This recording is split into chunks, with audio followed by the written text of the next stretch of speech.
Hello, hello, hello, and welcome back to Down the Rabbit Hole. Oh, first of all, I was like, oh my gosh, I love college football, y'all. And when I say that it has been the craziest weekend ever in college football history, it has. First, Ole Miss falls to Florida. Like, how do you lose to Florida for crying out loud? Like, Florida has actually proven to become a comeback, so I'm not gonna get this credit for it yet, but still, though. Like Ole Miss falling to Florida was just the icing on the cake for me. I'm not gonna lie. And then there was Alabama losing to Oklahoma. Like, see, I'm an Auburn fan, and y'all know whenever Alabama loses, I'm the veriest, I'm the very happiest person alive. I will not lie to y'all on that one. But oh my gosh. And not to mention, Tennessee has a chance to be. Tennessee is still in the playoffs. Georgia's still in the playoffs. As long as Alabama's not, I'm a very happy camper. Um, now, now I want to talk about the best game that gave me a heart attack. Well, it didn't really give me a heart attack. Well, it didn't really. It almost gave me a heart attack. Was that Auburn and Texas A&M game? I was not expecting that to be a game of the week, and I'm an Auburn fan saying that. Like, oh my gosh, like the fact that Texas is now out of the SEC championship, I love it. I love it. A&M. Now, I really do think Texas is going to be in the national championship. Is in the SEC championship for sure. That in Georgia, that's my predictions. Now, if you'll watch the next time they play, watch next week after next weekend, and we'll see what happens. But anyway, if you're new here, hit that like button. Oh, by the way, we're Eagle. Ring the bell for notifications. Also, please subscribe. Help a girl out. Now, I really want to jump into today's episode, but I really have to get that off my chest real quick because I am so happy with college football this weekend. I'm still as happy as I am. Now, I really want to say I am very shocked at Alabama losing to Oklahoma. Like, what the hell happened with that one? Like, what happened? But anyway, let's jump into the podcast, shall we? Um, we are back at my desk. If you haven't noticed, I was watching the Indiana Ohio State game, and Indiana proved my point for the past that I've been making for the past 2 weeks. They played nobody, and when they went up against Ohio State, it's like bam. Now, anyway, it also encouraged me to finally clean my room up. Yes, we know how it's challenging that is. But anyway, how many of you have seen the movie Hocus Pocus? Well, it is one of my favorite movies of all time, and I will say this: I was very disappointed in Hocus Pocus 2. And I could do a whole video on that, everything that went wrong with that movie, but I'm not going to. So, with that being said, do you remember the Ropes Mansion? Well, it is more than just a movie mansion. So, the Ropes Mansion is supposedly spookier than it is off screen. It is believed that it to be have been mobbed, modernized, and reutilized. And one inhabitant succumbed to smallpox, a later inhabitant caught fire. Now, is this ominous? Well, that's just the beginning. Today, the Ropes Mansion is owned by Peabody Essex Mansion, which we but what should we suspect? There was still a few phantoms that haunt the Rose Mansion to this day. Who are they, though? Better yet, what do they want? So, how did this come about? This mansion come about? Well, the Rose Mansion was built by Samuel Menard in the later 1720s. Unfortunately, we know little about Samuel Bernard, as he was a merchant who moved to Salem from Deerfield, Massachusetts, and he had a prosperous life in Salem Village. He married and remarried on four separate occasions, and everything. So, four weddings, three funerals. Suspicious, right? I would say so. Well, excuse me, I have a bit of a sinus cold, so his first wife, Mary, died while the couple lived in Deerfield, and Rachel, Bernard's second wife, died in Salem Village in 1743. And he remarried Elizabeth Williams, who died in 1753. Now, his fourth wife also lived in Bernard at the Ropes Mansion until his death in 1782. So, is he the next Henry VIII? I'm joking. I'm in such a good mood today, guys. Um, But it can be assumed that Rachel and Elizabeth perished on the property, though there are no accounts of paranormal activity. Are they shy, perhaps? Look at me stroking my imaginary beard like I have one. Well, let's talk about Nathaniel Ropes. Why does that name sound familiar? Well, in 1768, Judge Nathaniel Ropes purchased a house from the nephew of Samuel Bernard, and Ropes was a wealthy and through an unpopular attorney by a Harvard graduate, and who, despite his disrepute of an impressive career, Ropes represented Salem in the colonial legislature and later served as governor council. Now, Rose was even a judge for the inferior court on the commonplace, and by 1772, Rose was appointed to the superior court of judicature, and impressed in an impressive appointment, as of the superior court was the highest court of the colony at the time.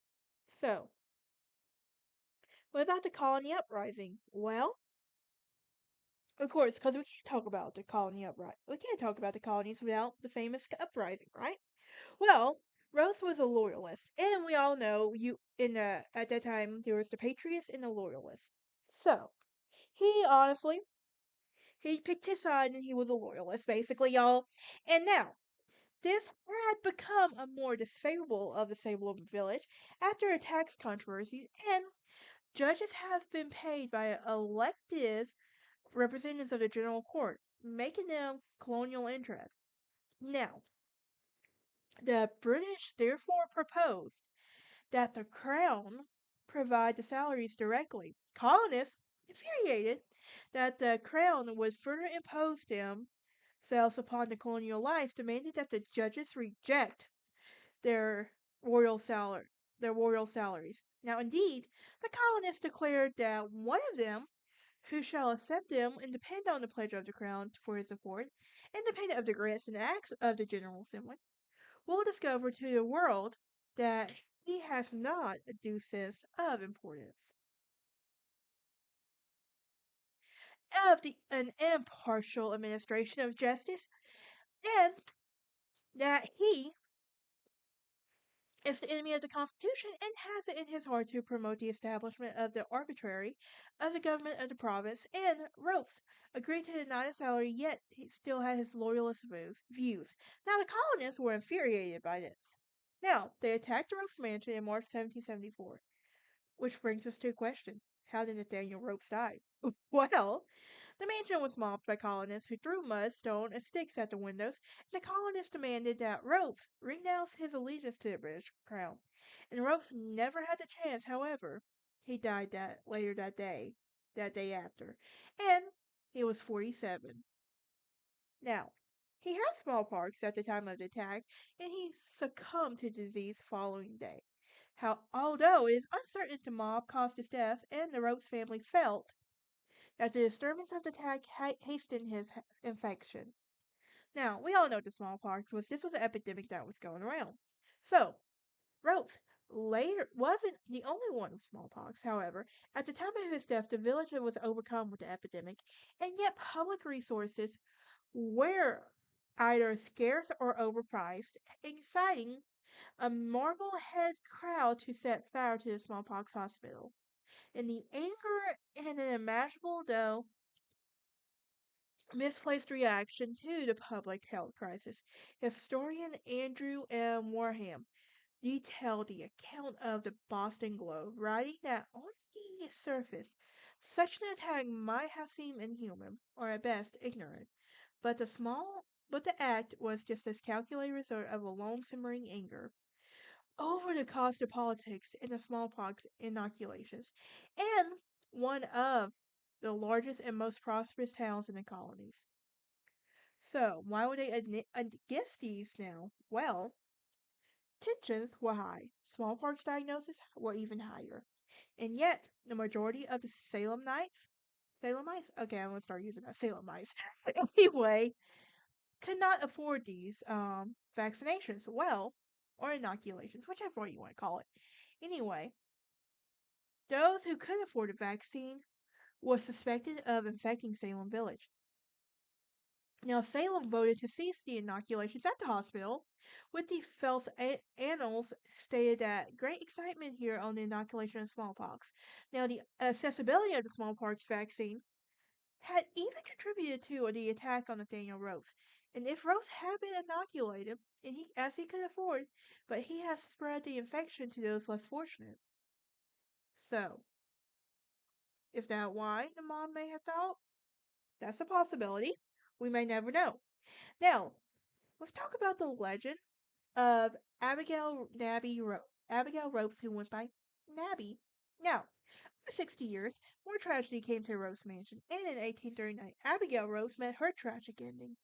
Legend is that Nathaniel's wife Abigail burned to death in a dress while in the Ropes Mansion, Abigail Ropes. Yet the legend is very inaccurate, and she did catch fire in the house, yet she was Nathaniel's daughter, not his wife. In Abigail's dress had been ignited from the mansion's fireplace. Her petticoats went up in flames.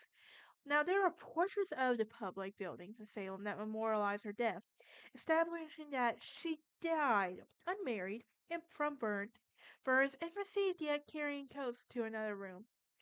Now, Abigail's official obituary was more telling, as Abigail reported that the Salem Gazette that she succumbed to a distressing illness of 3 weeks caused by her clothes accidentally taking fire. I think she was murdered. Somebody unalived her. I think that's my prediction.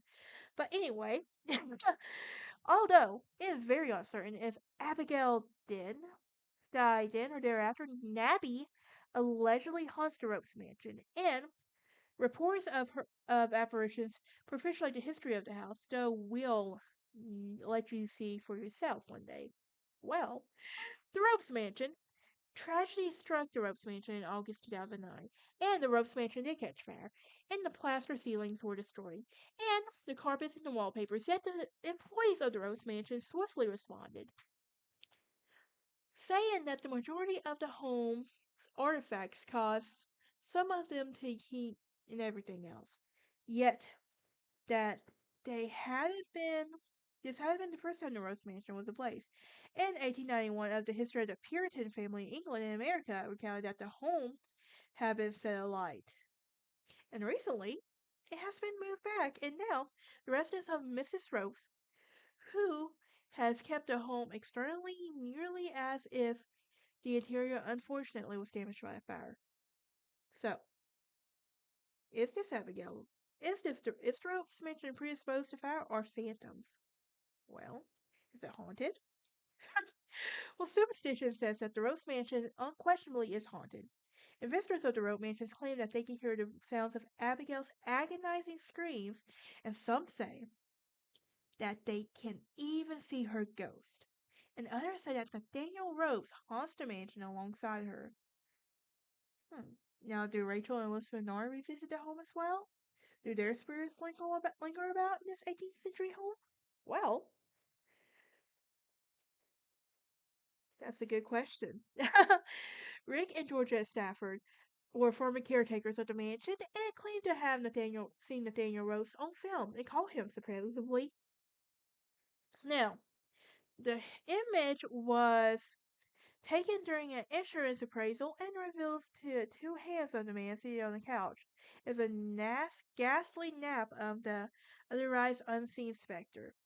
Robert Cahill purchased a photo from the ghostly haunts, and here is the judge that says over. There is a judge. Here's the in a ghostly haunts right now. Here's the judge that spells out the front hall of the couch.